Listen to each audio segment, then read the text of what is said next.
The seated band row works the middle and upper back area.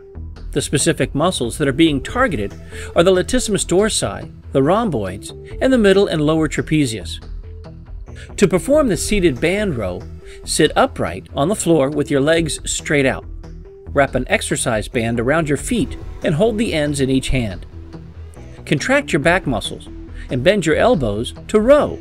Pull your hands next to your hips. Slowly release and return to the start. Breathe out as you pull the band in, and breathe in as you slowly return to the start.